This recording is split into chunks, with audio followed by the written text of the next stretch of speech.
Welcome to Madasaling Pinoy, your prayer partner. Ngayon po ay Miyerkules sa ikapitong linggo ng Pasko ng Pagkabuhay. Ang mabuting balita ng Panginoon ayon kay San Juan.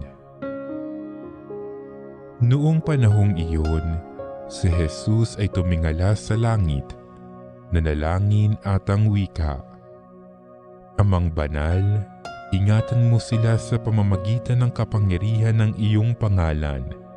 Pangalang ibinigay mo sa akin upang sila'y maging isa, kung paanong tayo'y iisa.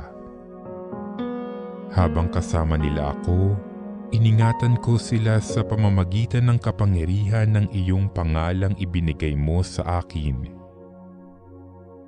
Inalagaan ko sila at ni isa'y walang napahamak, liban sa taong humanap ng kanyang kapahamakan upang matupad ang kasulatan.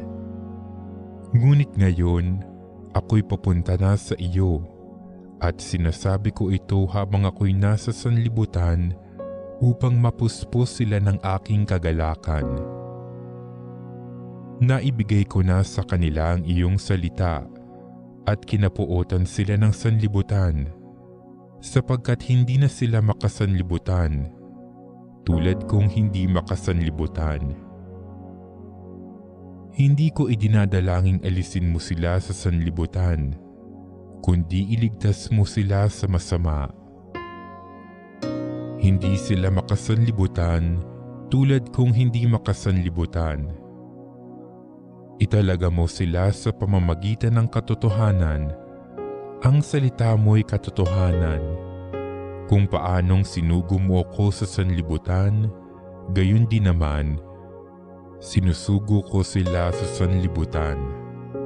At alang-alang sa kanila'y, itinalaga ko ang aking sarili upang maitalaga rin sila sa pamamagitan ng katotohanan. Ang mabuting balita ng Panginoon.